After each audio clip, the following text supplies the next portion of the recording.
Hello students, welcome to this video model. In this video model, we will further understand evolution of human resource management in India.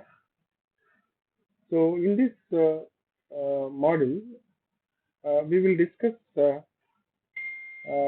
uh, third and fourth stages of human resource management and its further progress.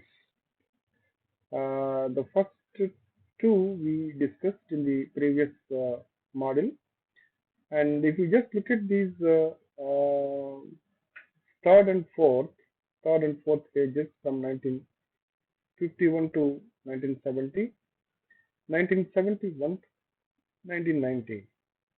So the third phase was to reflect labor management, and fourth phase was to understand the existence of personnel management.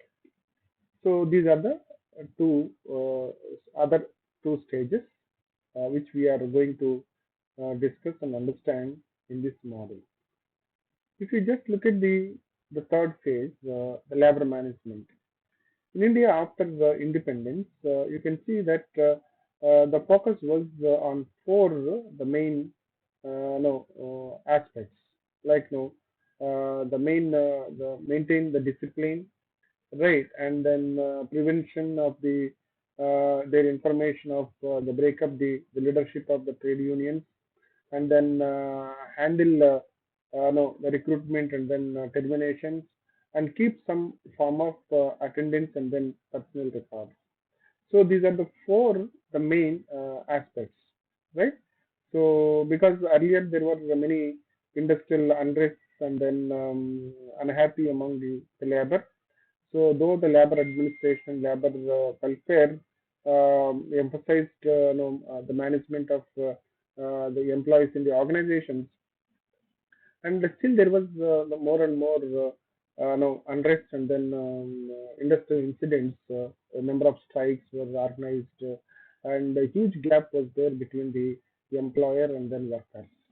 So because of that reason, so after independent India, so then you can see that the main focus was how to maintain the discipline in the industries and how to prevent their information of and then breakup of the leadership of the trade unions, and then so because the trade unions they gradually became more and more strong, and then you can see that the unions became very furious, and many mandates were lost, and then the production was stopped. All these were the issues. So then they started recruitment and then termination, hire and fire, and then introducing the labor, the codes, right? Implementation of Industrial Dispute Act strictly.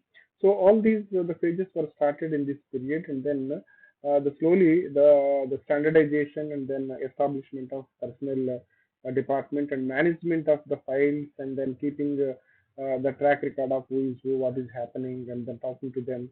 So this is the development that happened during this period. So then, if you just see the further, in 1960s, Indian industrialization got a flip with the rise of the public sector. Hence, three more functions were added, right?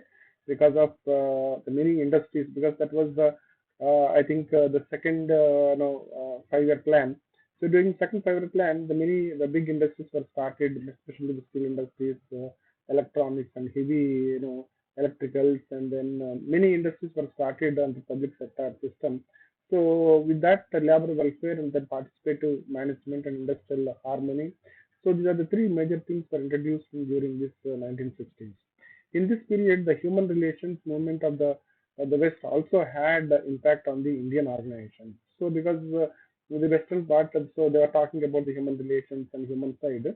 So India also, the unions started asking, you have to treat us separately, then give importance for our welfare, and then financial benefits, and then other working conditions, streamlining and regulation of the working hours.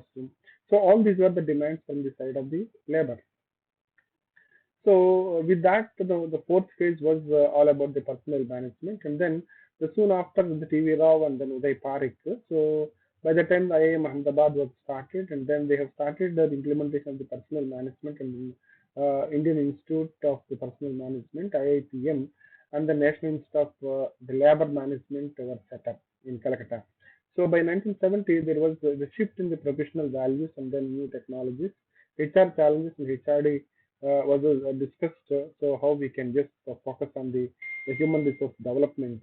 So while just looking at the personal management of the individual. So in 1980, IIPM and NILM merged into in the form National Institute of Personal Management, that is NIPM. Now that is the oldest and then the largest professional body for human resource management professionals.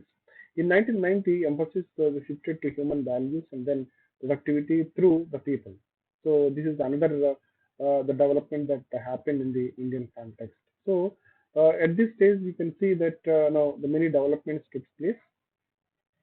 Developments like in 1970, the people management the function was neatly divided into two parts: personal officers and establishment officers. In 1976, and then the birth of workers, the training institute, and then attitudinal development. In 1985, organization of shifting towards making the HR department separately. HRD personnel functions were clubbed together. So this kind of changes happened, and at the same time, even the government also started a separate department called Human Resource Management Department, the Ministry of Human Resource Development. Human Minister of Human Resource Development, MHRD, was started by government under the Prime Ministership of Rajiv Gandhi. So with that, you can see the HRD and HRM started slowly becoming more and more popular across in Indian context, right? So with that, let me stop here and looking forward to meet you in the next video. Thank you.